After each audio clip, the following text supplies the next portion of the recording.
Hello once again, and welcome to another episode of The Hammer, an umpire podcast. I'm Kevin Weber. On this show, we're going to look at a few different things. As usual, we have our umpire spotlight, this time on Hall of Fame umpire Billy Evans.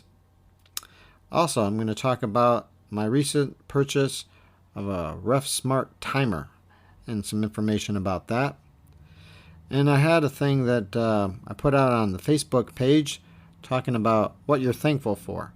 So I got one piece of feedback from that, and also I will expand on the topic myself. So sit back and make sure your speakers are working good and your earbuds are in for another episode of The Hammer.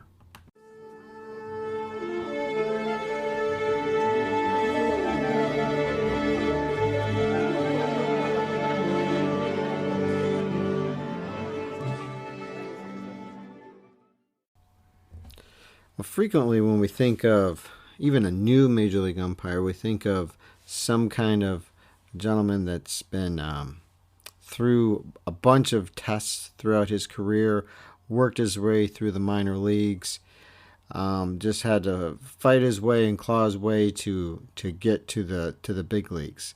And only the fittest survive, I guess. But today's umpire spotlight is a little bit different than that. It's on Billy Evans, the Hall of Fame umpire, American League umpire from the early 1900s, who was inducted into the Hall of Fame well after his death in 1973. The thing about Billy Evans is he debuted as an American League umpire in 1906, and he was only 22 years old.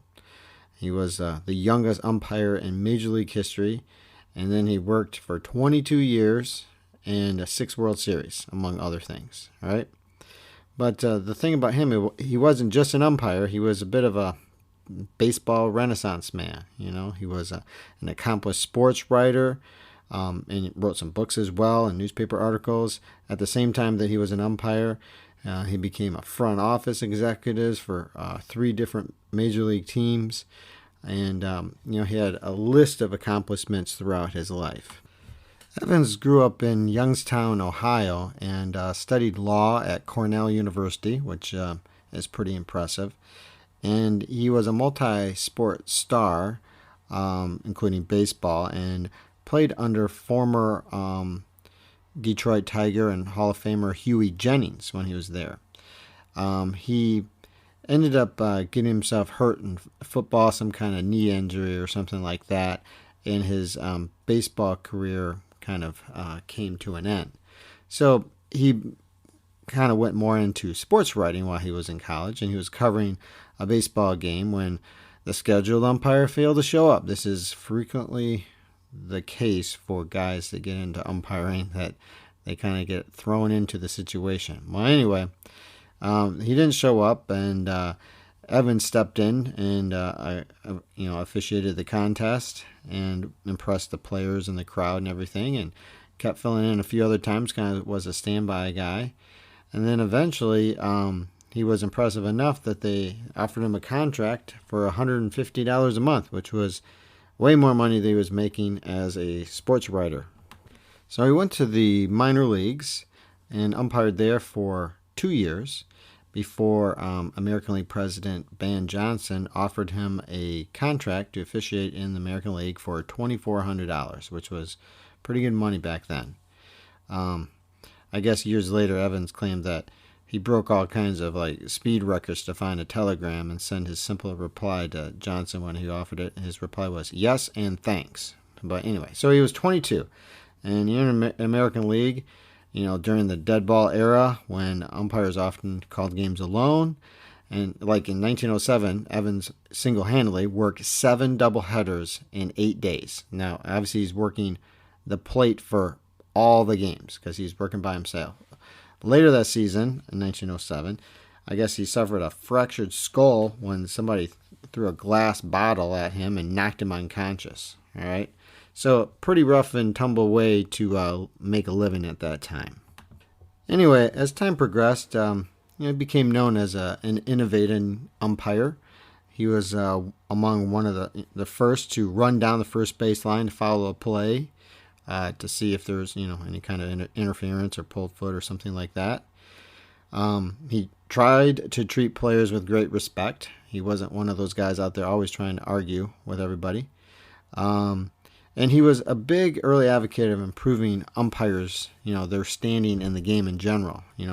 He called for the establishment of formal, umpire schools, which didn't happen until well after he was done umpiring.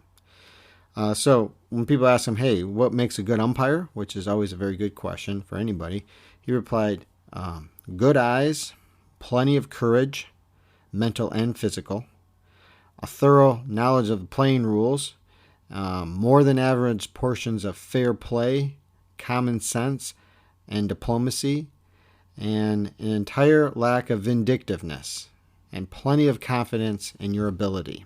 So pretty good advice and a pretty good description of what makes a good umpire. I think I would agree with that. A lot of the old-time dead ball era umpires I've seen, interviews of, would never admit that they ever made a mistake, like they never missed a call or anything. But Evans wasn't like that. I mean, he would say that he missed a lot of calls, and at the time, of course, he thought he got it right. But when he looked back at it, or maybe just a few seconds later, he knew he probably got it wrong. But you got to stick with it. That's the way it was back then. Obviously, no instant replay or anything like that. There was really no way to overturn it, and if you're working by yourself, that certainly wasn't happening either. But I can definitely relate to that, because I think most of us can. That there's calls that we make during a game, and even well after the game, when you're driving home or you're sitting at your house or whatever you're doing, getting something to eat, and you're thinking about certain things, running certain things through your mind, and knowing, well, maybe I didn't quite get that one right. So I think there's something to be said for that. So during the time he umpired, 1906 to 1927, Evans kind of built a reputation as a fair and square kind of umpire. They could handle anything that came out there on the diamond. He often said that the trick of umpiring relied upon three talents: the ability to study human nature and apply the findings, the ability to be at the right angle to make a call, and the ability to bear no malice. Again, very good things. And he kind of, he demonstrated those things throughout his career, like when he got his fractured skull in 1907 after, somebody, threw the ball at him after a controversial call. And then I guess there was an incident in 1921 involving Ty Cobb. Cobb didn't like one of his calls, and after Cobb was irate over some strike call or something in the late innings, and during the argument, Cobb reportedly told Evans that he'd whoop him right at home plate, but he wasn't going to do that because he knew he'd get suspended. So Evans invited Cobb to the umpire's dressing room for the post-game festivities, and I guess a brawl took place under the stands with players from both teams forming like a ring around the combatants. Sounds like something out of a movie. And then, according to some accounts of the incident, the fight ended in a draw. And everybody knows Ty Cobb was a pretty tough dude, so that's saying something. Anyway, once they were all bloodied up and everything, Cobb ended up getting suspended for the next game. But Evans umpired the next game wearing bandages. So definitely shows what kind of tough guy he was. So like all of us should be, Evans was known as a mentor to newer and younger umpires, and he was generous with his time and advice, helping people to move along. Like I said, he advocated for formal umpire schools and training schools, and he helped guys like Bill McGowan break into the league. And of course, McGowan started one of the first umpire schools, and we'll talk about him in a future umpire spotlight. So he did some things to set things in the right direction. He wasn't afraid to admit his mistakes. He was there's something to be said about there's a certain confidence in being able to admit your mistakes and move on from them, without vindictiveness and things like that. Like there was one time there was a ball that struck a pebble and that he called foul right before it had stopped rolling. Made that mistake. Anyway, struck a pebble and kicked back into fair territory. And of course, the manager of the team that it went against came out there, rushing onto the field, getting all mad at him, and saying he should reverse the call. And the famous quote is, Billy responded, "Well, it would have been a fair ball yesterday, and it will be a fair ball tomorrow, and for all the years to come. But right now, unfortunately, it's foul because that's the way I called it." So, he knew what it was. So after his playing days, he wrote frequently for Collier's magazine and the Sporting News, and he authored a couple books, one called Knotty Problems of Baseball, which came out in 1950, and then in 1947, a book called Umpiring from the Inside. I've got one of his books, too, called How to Umpire, which I looked through, and it's pretty interesting as well. It's like from probably around 1920 or so. Anyway, those stood as like umpire manuals for a long time, and some of the information in them is pretty sound to begin with, like, mechanics, handling game situations. He would talk about things to younger umpires, like you can't be too thorough a student of the playing rules, which is true. Never take your eye off the ball. Never flaunt your authority. Always work on the theory that the fans came out to see the players perform. They certainly didn't come to see the umpires. I mean, only our families might do that, or a couple friends. And never look for trouble. And, of course, we've all been with the guys that sometimes seem like they're looking for trouble or something. He always talked about treating players with the same consideration that you expect from them. Hustle every minute you're on the ball field. Some good advice that you would hear if you went to a umpire camp now or to an umpire school. Some of the same types of things, I'm sure, are said there. After his umpiring days, Billy Evans was a general manager of 3 different clubs through the late 20s, 30s, into the 1940s. He was general manager of the Cleveland Indians, the Boston Red Sox, and the Detroit Tigers. Probably the most controversial thing he did with the Tigers was he sold Hank Greenberg to the Pirates after the 1946 season, and Tigers kind of folded after that. But anyway, he was also general manager of the Cleveland Rams of the NFL, and then he was president of the Southern Association, a whole league, one of the minor leagues for a couple of years as well during World War II times. So did a variety of things, and he continued to write as well. A variety of things after his umpiring days were over. So his Hall of Fame plaque in Cooperstown, New York reads, "William George Evans, umpire and executive, employed by American League in 1906 at age 22, making him the youngest umpire ever in major leagues. Served on AL staff through 1927. Officiated in 6 World Series. General manager of Cleveland Indians, 1927 to 33. Farm director of the Boston Red Sox, 1936 to 40. President of the Southern Association, 1942 to 46. And general manager of the Detroit Tigers from 1947 to 51. So that's today's Umpire Spotlight. Billy Evans.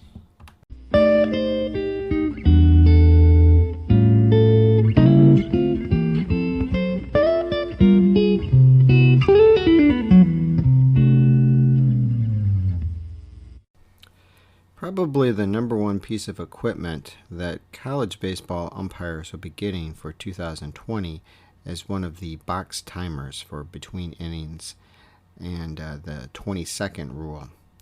I just recently purchased one from purchaseofficials.com because they have free shipping through Cyber Monday. So if you're listening to this before the end of Cyber Monday, you might want to check that out if you're in the market for one of these devices. There's a couple of them out there. I used one of these, the RefSmart model, at my umpire camp that I did back in September, and I liked the way it worked. It was pretty simple. So it's a black box type device, very similar, well, pretty much the same, I guess, as what people use in football officiating.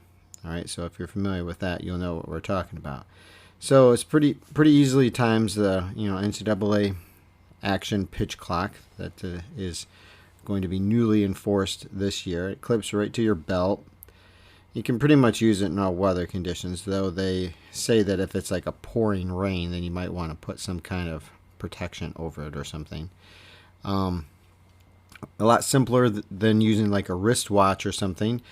That's pretty much going to be impossible to do if you're maintaining your responsibilities on the field, like looking for balks or anything else. All right, so it provides instead, a silent warning vibrations, to eliminate those kinds of distractions. So basically, you clip it on your belt, you toggle it down for the 20-second pitch clock, and then it gives a warning vibration after 15 seconds, and then a final vibration after 20 seconds. And then you can get it to the neutral level, and then it will, not be doing anything. And then for between innings, for the 120 seconds between innings, you toggle it up. It gives you a first warning with 30 seconds remaining, and then a second warning vibration with 15 seconds remaining, and then the final vibration with 120 seconds once that expires anyway. So not too difficult to use. It runs on a couple of AA batteries, which, you just got to kind of have a little screwdriver type device, pop it off there, put the new batteries in there, and probably want to keep some of those with you in your umpire bag or whatever. And some kind of little mini screwdriver as well would probably be useful.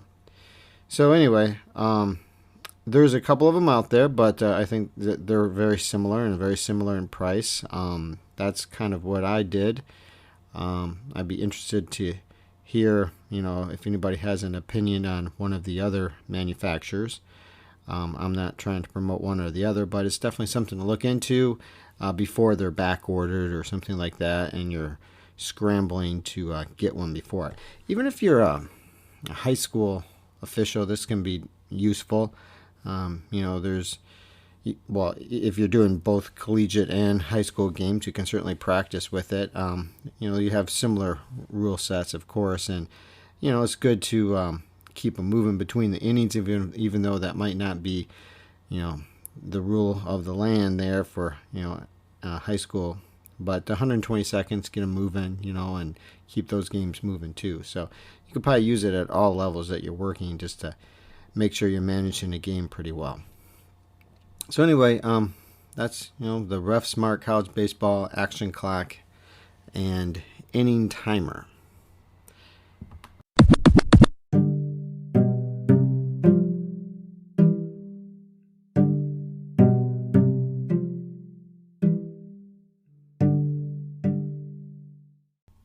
Last week I posed a question on the Hammer and Umpire Podcast Facebook page, which I urge you to join. Lots of people have recently, which I've been very pleased with. It's just at the Hammer Podcast. Anyway, I posed a question. I hope there are many things you're thankful for in your lives. I'm wondering what you're thankful for when it comes to umpiring. Please leave a comment below declaring who or what you're thankful for when it comes to officiating. Better yet, write your comment and then leave me a quick voicemail to use in the next episode of The Hammer. Well, I haven't gotten any voicemails yet on anything. Be the first one. I urge you to do that, okay? I'm looking for that. But I did get a comment from Mark Snyder, who I believe is an umpire out of California, and which I'm very thankful for. That's one of the things I'm thankful for, your comment, Mark. And I would also be very thankful for a voicemail or some other feedback on the show. But anyway, Mark wrote, I'm thankful for the players of all ages. They give us the reason to be on a field to begin with. My path to umpiring began 12 years ago while coaching my son's teams. I disagree with calls by umpires enough to dive into rule books and umpire groups to learn our craft. So, thank you for that comment. And, you make a good point there, Mark, that, if we don't have this game, we don't have people playing it, and all the teams and all the leagues that all of us work all over the world, then we don't have this. We don't have the friendships and the camaraderie and the fun that we have at times. I know sometimes it's not fun, but overall we usually like it. And we don't get to, make some extra money as well, which, we do like to make a little money on it. Let's not kid ourselves. So certainly the game of baseball itself is certainly something to be thankful for, that it has evolved into what it is today. It's not perfect. We know that there are some things that are irritating in the leagues and the levels, and the way parents are, and sometimes the way coaches or players are as well. But overall, it's a pretty good thing. We got a pretty good thing going. We put some effort and time into it, but we get a lot out of it for sure. Baseball, I know baseball has given a lot to me over the years. Not just the friendships I've gathered from it, and the fun and the memories and everything, but all the other things it's provided, since I was just a little kid in various ways. So I'm sure a lot of you could think of baseball in those terms as well. But, again, back to the topic of what you're thankful for. Well, I'm certainly, thankful for my family, for allowing me to pursue this avocation. It's definitely part-time. I mean, I'm a full-time teacher, so my wife has inspired me to keep working at it, and my daughter is okay with me being away doing my umpiring stuff, on the weekends and throughout the summer and everything. Basically, what I do is I like to do it, and I like the the money I can make from it. But I just get the money, put it in my bank account, and there it is. And my wife can kind of do what she wants with it to a point. I mean, don't really worry too much about it. It's not like it's my money or something like that, for just for me to use or something for whatever I make. We go on vacations with it, those kind of things. So I kind of give it back to the family, I guess. I don't know how you guys handle that, but that's kind of how I handle it. I know everybody's situation's a little bit different, so you got to do what's best for you.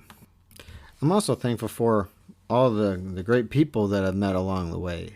I met some great partners, and some not so great partners that have definitely taught me some things too. But a lot of really good people that have stepped up and told you things that you needed to hear, and helped you with specific things in your officiating. Maybe your style for how you're calling balls and strikes, or the way that you place your hands. I can remember one of my partners talking to me about how I placed my hand kind of different when I was standing there, like on my hip or something like that. And so, I'm not saying I necessarily wanted to hear that at the time, but I said thank you, and I try to do things a little bit differently. I mean, those are things that you need to be able to get to with partners, so that people need to tell you some of those little things. All the different camps I've gone to, I've met some wonderful instructors and very successful umpires, guys that have done College World Series and World Series at NAIA or Division II and Division III and those kind of things in between, guys that have worked pro ball and gone through the schools and obviously worked in the minor leagues. They have so much knowledge and experience that they are always willing to share, and help you get a little bit better. Because there's a lot of ego in umpiring, and a lot of guys that want what other guys have, and they're willing to kind of be. There's a few guys here and there that are willing to be a little conniving and a little under the table for how they handle things and what they might say about people. And you get a vibe for those kind of guys. But I've been lucky that I've been able to surround myself with a lot of people that are good people that don't seem to do those kind of things. And I'm very thankful for the opportunities that I've had. I've had good opportunities in high school baseball, to work a couple state championships and other big games along the way. I've progressed pretty well in collegiate baseball up to now, Division I kind of level, and down below that as well. There's goals I still have, but, I do pretty well, all things considered, and I'm very, very thankful for that. I mean, I've had good opportunities and good chances to do that. I feel like I've worked for it, but you got to kind of be lucky too. It's not always about just all of your ability and everything. You got to have things kind of fall your way. They haven't always fallen my way, the way that I would like them to, but in general, things have kind of worked out. That's a tough thing in our society now. I see that with a lot of my high school students that they're not very patient. That's kind of the way. It's not just their generation, but you see that just because of the fast-moving nature of our society and wanting things right now, very quickly. It's kind of an on-demand kind of society, and so people expect an on-demand umpiring career to move in that direction too, and that's not the way it is. I mean, it might take you 5 or 6 years to move to a certain level, and that's what you got to put into it. If you're willing to do that, then maybe it'll work out. There's no guarantees, but maybe it'll work out for you. I see a lot of guys, they think after 1 or 2 years they should be, working the state finals or working Division I college baseball or something like that. Even guys that come straight out of the minor leagues, they got to put in some time and kind of prove themselves. So, I'm not one of those guys that likes to, I'm not going to beg for anything. If somebody thinks I deserve something, then they'll give me the assignment or help me along. If they don't, then they don't. Maybe I wasn't quite good enough. That's kind of the way I figure. And I figure that about other people too. If you don't get it, then obviously there's something that wasn't quite there for you. So that's just the way that it goes. So, yeah, those are a few things that I'm thankful for. I'm sure I could think of some others if I kept rambling on about it.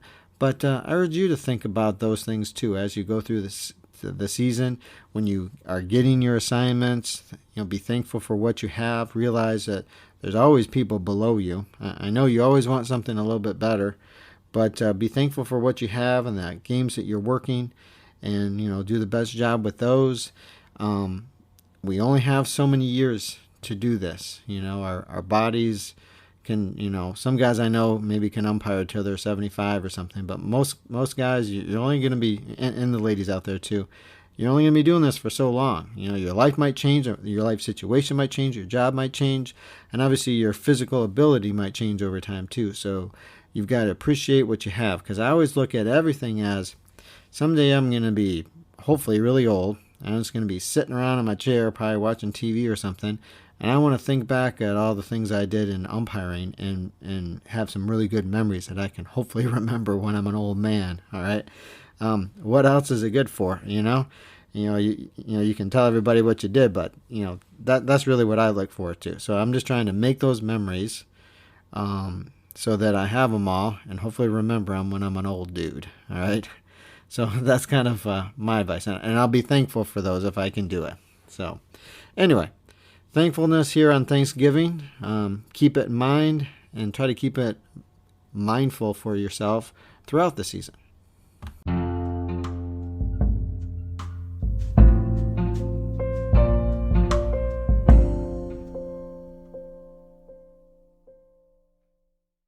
Once again, we're at the end of another episode of The Hammer, an umpire podcast. I appreciate you sticking with me once again. I know I've got a few serious listeners that try to listen to every episode. I've got people from all over the world, as I mentioned before. I've got some guys from Canada listening, some people from New Zealand now, added another country, and Indonesia. In the United States, we've got a majority of people from Michigan, because that's where I'm from, listening, but just 41%. We also have listeners in Oregon, New York, Ohio, Virginia, Texas, California, the District of Columbia, Pennsylvania, New Jersey, Delaware, Illinois, Florida, Indiana, Georgia, New Mexico, Kansas, North Carolina, Utah, Massachusetts, Rhode Island, Vermont, Missouri, Kentucky, Nevada, Maryland, South Carolina, Arkansas, Nebraska, and Wisconsin. So quite impressive list of states there. It's kind of hard for me to believe that I've got people all over America and in other parts of the world. I've got people in, Jakarta listening to the show. And I've got people in Auckland listening to the show. And I've got people in Ontario listening to the show, specifically Waterloo and Toronto. And I've even got people in Quebec listening to the show. And, hopefully they're not native French speakers, because I don't really know much French. So, I know that they speak a little French up there in Quebec. Been there before, up to Montreal area. So anyway, that's pretty exciting. that we're reaching all over the place. It's the power of the internet, I guess. Kind of an amazing thing if you really think about it. I didn't really realize that would be the case. So I really appreciate you listening. I definitely want to get feedback from you. Join the Facebook group and leave me some feedback there. I try to post some other articles and things on there from time to time. And certainly leave me a voicemail through the Anchor app. You can have 60 seconds or less on any topic that you please. It could be one that I've mentioned, or you can start something else up. It's kind of up to you. So, until next time, keep calling strikes.